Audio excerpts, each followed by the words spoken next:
여리고는 예루살렘에서 동북쪽으로 약 24km 떨어져 있는 도시입니다. 이 여리고는 예루살렘보다 600m나 더 낮고 지중해보다 200m 낮은 곳에 위치한 유명한 도시입니다. 이 여리고는 옛날에 여호수아가 이스라엘 백성들을 이끌고 요단강을 건너가 제일 먼저 점령한 곳이기도 합니다. 이러한 여리고에는 종려나무가 많고 숲이 우거지고 향기 나는 나무가 많아서 심리 밖에서도 그 향기를 느낄 수 있었다고 합니다. 그 도시 안으로 들어가면 지금도 삭개오가 옛날에 올라갔던 그 돌 감람나무, 개역 성경에는 뽕나무로 되어 있습니다. 그 돌 감람나무가 아직도 있습니다. 여리고성은 역사가들에 의하면 주전 800년경에 세워진 가장 오래된 도시 중에 하나라고 말을 합니다. 이 도시는 종려의 도시, 팔레스틴의 기름진 도시 낙원이라고 불리기도 합니다. 여리고는 향료를 많이 생산했기 때문에 로마 정부가 많은 세금을 거두어가는 도시이기도 합니다. 여기에 지금으로 말하면 세무서장으로 일을 맡아보는 한 사람이 있었는데 그 사람이 바로 삭개오라고 하는 사람입니다. 세금을 많이 거두는 도시의 세무서장이었기 때문에 많은 부를 쌓을 수 있었습니다. 그런데 어느 날 예수님께서 그 여리고성으로 오시게 된 것입니다. 세무서장은 예수님에 대한 소식을 이미 듣고 있었습니다. 삭개오에게는 인생의 목마름이 있었는데 이미 익히 듣고 있었던 그 예수님이 여리고로 오신다는 그 말을 듣고 만나기를 소원했습니다. 그러나 키가 작은 삭개오는 많은 군중들 때문에 예수님을 만날 수가 없었습니다. 그는 예수님을 보기 위해서 돌 무화과 나무 위로 올라갔습니다. 그러자 그 밑을 지나가던 예수님께서 멈추어 서서 삭개오야 내려오너라, 내가 오늘 내 집에 유하여야 하겠다라고 말씀을 하신 것입니다. 삭개오는 뜻밖의 예수님을 모시게 되었습니다. 삭개오의 집으로 들어가신 예수님은 오늘 구원이 이 집에 이르렀고 이 사람도 아브라함의 자손이 되었다, 나는 이런 자를 찾아 구원하기 위하여 왔다라고 말씀을 하신 것입니다. 삭개오는 마침내 예수님을 만남으로 인생의 목마름이 해결된 것입니다. 이것이 오늘 본문의 내용입니다. 이 말씀을 통해서 인생의 목마름을 해결하는 길을 함께 찾아보면서 은혜를 나누고자 하는 것입니다. 첫째로 어떤 삶이 목마른 삶인가 하는 것입니다. 삭개오는 세리였고 세관의 모든 일을 주관하는 장이었습니다. 당시 이스라엘에는 여리고성과 같은 세관이 3곳밖에 없었습니다. 그런 곳에 세리장 정도라고 하면 지위와 권세도 있었고 재물도 많이 가질 수 있었습니다. 그런데 삭개오가 사는 여리고는 이스라엘 중에서도 가장 살기 좋은 도시였습니다. 그런 살기 좋은 여리고에 예수님이 오셨을 때 삭개오는 예수님을 뵙기를 원했습니다. 이유가 무엇입니까? 삭개오가 아무리 부자이고 세무서장이고 낙원과 같은 도시에 살고 있었지만 무엇인가 굶주려 있었기 때문입니다. 삭개오는 물질만으로 만족할 수 없었습니다. 그는 무엇인지 모를 소외감, 고독감에 사로잡혀 있었습니다. 그는 아름다운 도시에 살고 있었지만 사막 가운데 서 있는 것과 같은 목마름이 있는 기갈의 삶을 살고 있었습니다. 그러던 차에 삭개오는 예수님에 대한 소문을 듣게 되었습니다. 예수님은 많은 죄인을 영접해 주시고 그들과 식사도 함께 하시며 많은 병자를 고쳐주신다 하는 소문을 들은 것입니다. 삭개오는 그러한 예수님을 꼭 한번 만나보고 싶었습니다. 그러면 자신의 답답하고 외로운 목마른 인생의 문제가 해결될 것 같다라는 생각을 했던 것입니다. 삭개오는 목마른 삶에서 벗어나고 싶었습니다. 어떤 사람은 현대인을 가리켜 휴대폰으로 통화하는 사람이라고 표현을 했습니다.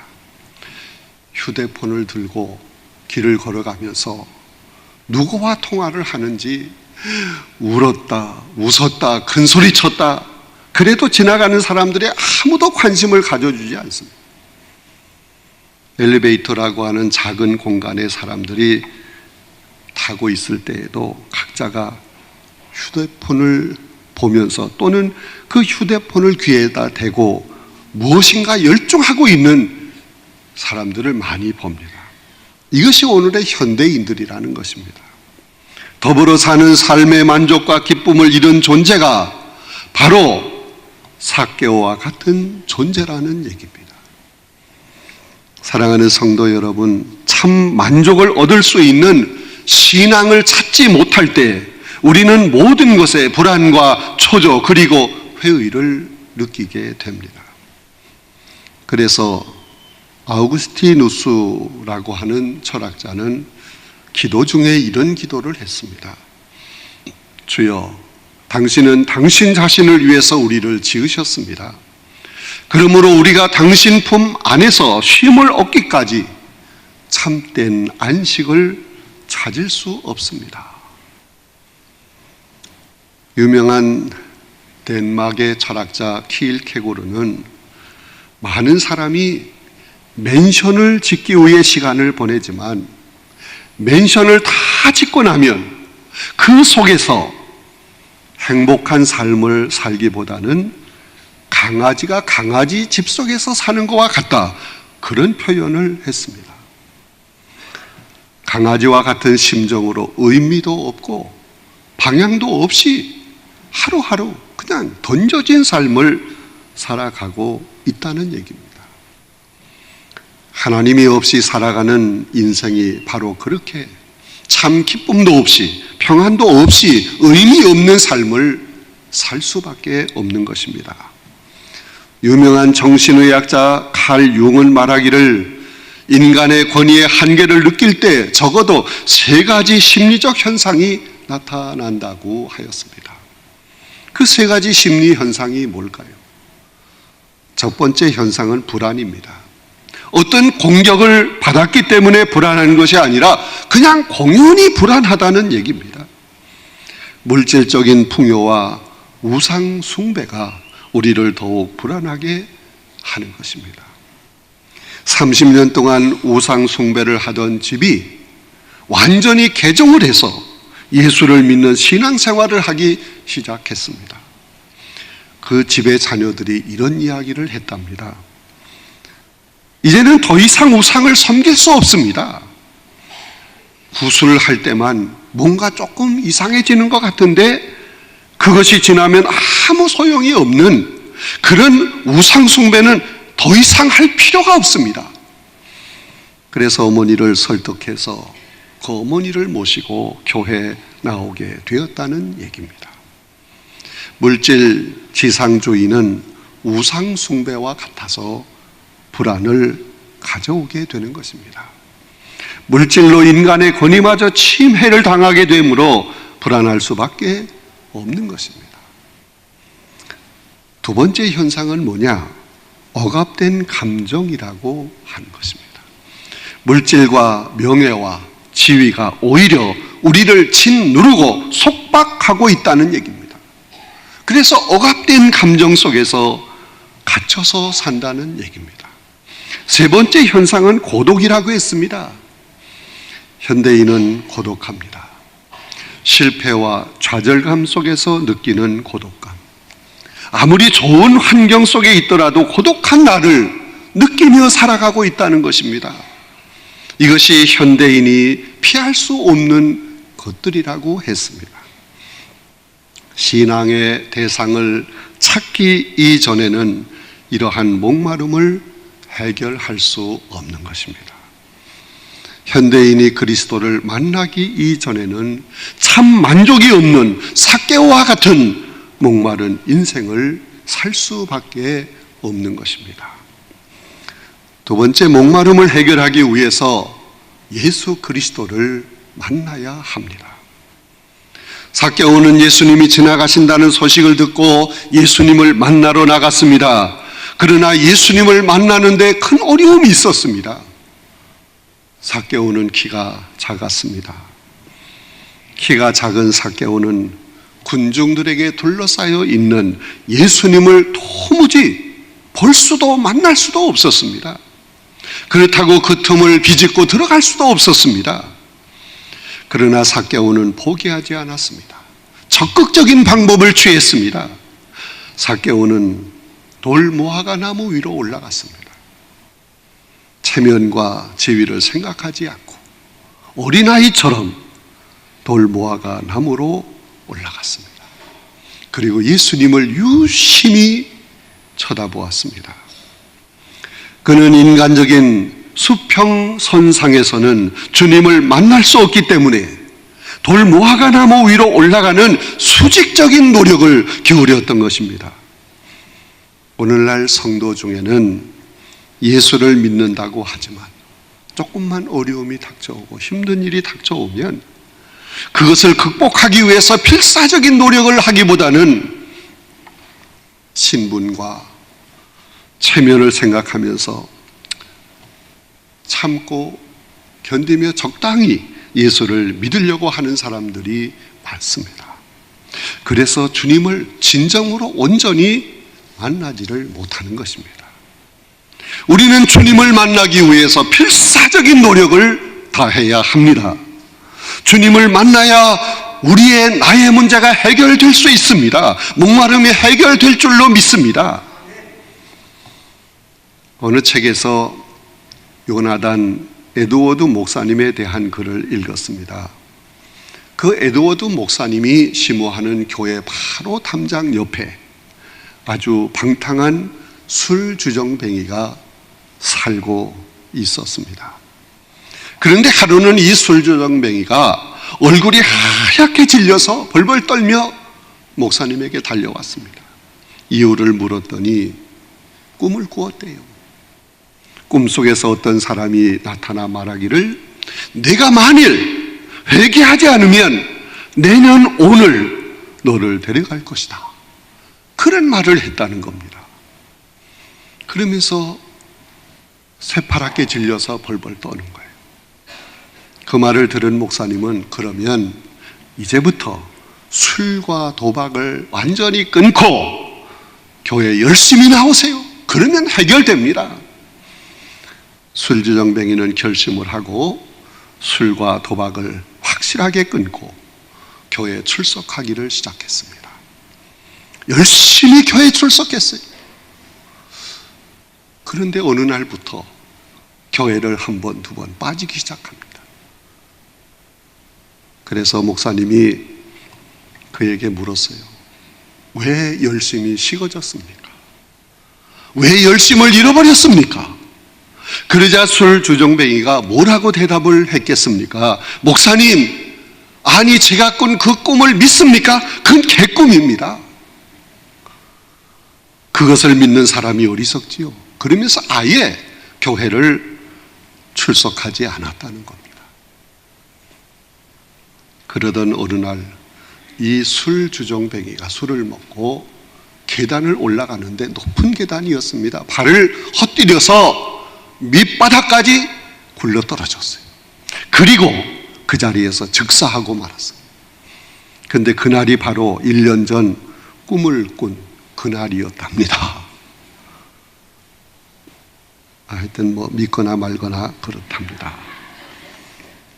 뭘 얘기하는 거예요? 예수를 믿는 사람이 이런 핑계, 저런 핑계로 군중들 때문에, 키가 작기 때문에, 개꿈이기 때문에 예수님 만나기를 포기한다면 어떤 일이 일어나겠습니까? 여러분, 우리에게는 비범한 결단이 있어야 합니다. 여러분에게 어떤 난관이 있습니까? 어떤 목마름이 있습니까? 수직적으로 돌 무화과 나무에 올라가는 그 결단이 여러분에게도 있어야 하는 것입니다. 그래서 우리의 문제를 해결받아야 합니다.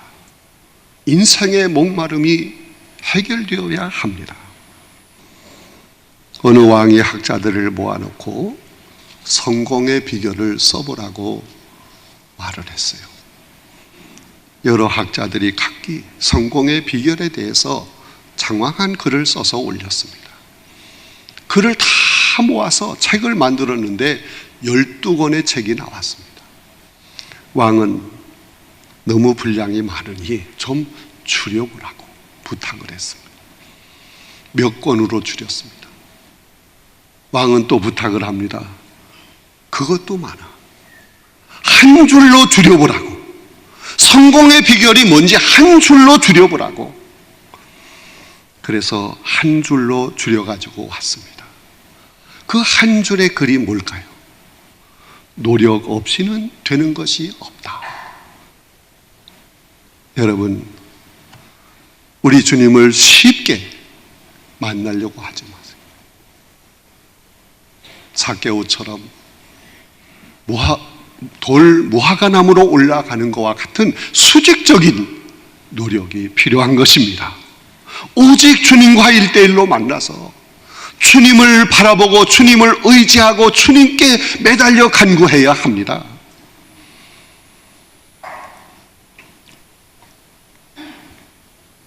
우리에게는 부족함이 너무 많아요. 그런 우리가 쉽게 예수님을 만나려고 하지 말고 비장한 각오를 가지고 노력해야 합니다. 그래야 우리 주님을 만날 수 있습니다. 예수 그리스도를 만나야 인생의 목마름이 해결되는 것입니다. 문제가 해결되는 것입니다. 세 번째, 새 사람으로 변화될 때 목마름이 완전히 해결된다 하는 겁니다. 많은 군중들에게 둘러싸여 있던 예수님은 돌 무화과 나무 위로 올라가 있는 삭개오를 쳐다보셨습니다. 그리고 말씀을 했어요. 삭개오야, 내려오너라. 내가 오늘 내 집에 유하여야 할 것이다. 예수님을 즐거워하는 마음으로 집으로 모신 이 삭개오는 예수님 앞에서 결단을 했습니다. 예수님, 내 소유의 절반을 가난한 사람들에게 다 나누어 주겠습니다. 그리고 속여서 빼앗은 것이 있으면 4배를 갚겠습니다. 결단을 한 것입니다. 예수님이 삭개오에게 너 회개해야 돼. 너 나쁜 짓 많이 했지. 그렇게 책망을 받고 지적을 받았기 때문에 삭개오가 결심한 것이 아닙니다. 예수님을 만나는 순간 그의 마음이 달라진 거예요. 변화된 거예요. 예전에는 무슨 방법으로라도 재산을 모으려고 했습니다. 그러나 이제는 속여 빼앗은 돈이 있으면 4배를 갚겠다고 결심을 한 것입니다. 그의 소유의 개념이 달라졌어요. 세계관이, 인생관이 달라졌습니다. 오늘날 많은 사람들이 내가 소유하고 있는 그것으로 무엇이든지 해결하려고 합니다. 더욱이 자본주의 사회에서는 소유가, 내가 가지고 있는 것이 우상처럼 되어서 남보다 더 많이, 남보다 더 좋은 것을 소유하려고 하는 것입니다. 그러나 우리 인생은 목마른 인생에 불과합니다. 죄인이었던 삭개오의 소유의 개념이 달라진 것을 보신 예수님은 이 사람도 아브라함의 자손이다 말씀을 하셨습니다. 사랑하는 성도 여러분, 우리의 소유의 개념이 존재의 개념으로 바뀌어져야 합니다. 그래야 올바른 기독교인이 될 수 있는 것입니다. 중국에서 선교사로 가서 활동했던 유명한 선교사 허드슨 테일러라고 하는 분은 이렇게 말을 했습니다. 하나님께 모든 것을 다 바치니 번민할 것이 없어졌다. 그런 표현을 했습니다. 사랑하는 성도 여러분, 분명한 것을 알아야 합니다. 하나님은 버는 돈을 계산하지 아니하시고 쓰는 돈을 계산하신다 하는 말이 있습니다. 삭개오는 예수님을 만남으로 세계관이 달라졌어요. 인생관이 달라졌어요. 소유의 개념이 달라졌어요. 그는 가난한 사람을 돕는 새로운 존재로 변화된 것입니다. 그는 아브라함의 자손이 된 것입니다. 여러분, 예수 그리스도를 만남으로 내가 변화될 때 겸손하게 낮아지고 그리고 완전히 새로워져서 목마름이 해결될 줄로 믿습니다. 어느 대학에서 목사님 한 분이 특별 초청을 받아서 강연을 하게 되었습니다. 그 대학의 총장님은 장로님이었는데 맨 앞자리에 앉아서 목사님의 말씀을 얼마나 맛있게 진지하게 아멘으로 받아들이는지 말씀을 전하는 목사님이 더 감동이 됐어요. 강연이 끝나고 총장님과 함께 밖으로 나갑니다. 그런데 그 대학은 다른 대학과 달리 아주 특별한 것이 있었어요. 총장님이 나타나자 지나가던 학생들, 다가오던 학생들 모두가 다 제자리에 서서 공손하게 머리를 숙여 인사를 했습니다. 그러자 총장님은 오케이, 알았어, 이렇게 하는 거 지나가는 거 아니고 또 서서 그 인사를 공손하게 받아들였습니다. 그러면서 총장은 목사님에게 그런 말을 했대요. 내가 이들에게 이런 인사를 받을 자격이 있는지, 내가 과연 이들에게 무엇을 주고 있는지 나는 참 반성할 것이 많습니다. 얼마나 겸손한 분입니까? 주님을 만나 목마름이 해결이 될 때 겸손한 자가 될 줄로 믿습니다. 사랑하는 성도 여러분, 여러분의 목마름은 무엇입니까? 삭개오처럼 광야와 같은 세상에서 예수 그리스도를 만나야 합니다. 예수 그리스도를 만나기 위해서 돌 무화과나무 위로 올라가는 수직적인 노력이 여러분 모두에게 있어야 하는 것입니다. 주님을 만남으로 구원받은 아브라함의 자손들이 다 되어야 합니다. 주 안에서 새로운 삶의 결단으로 인생의 목마름이 완전히 해결되는 놀라운 역사가 있기를 간절히 바랍니다. 새로운 결단을 통해서 참 생명의 가치와 만족을 누리며 살아가는 여러분 모두가 되시기를 간절히 바랍니다. 삭개오를 만나주신 우리 주님이 여러분을 만나 주실 것입니다. 여러분의 문제를 해결해 주실 것입니다. 여러분의 목마름을 확실하게 해결해 주실 줄로 믿습니다.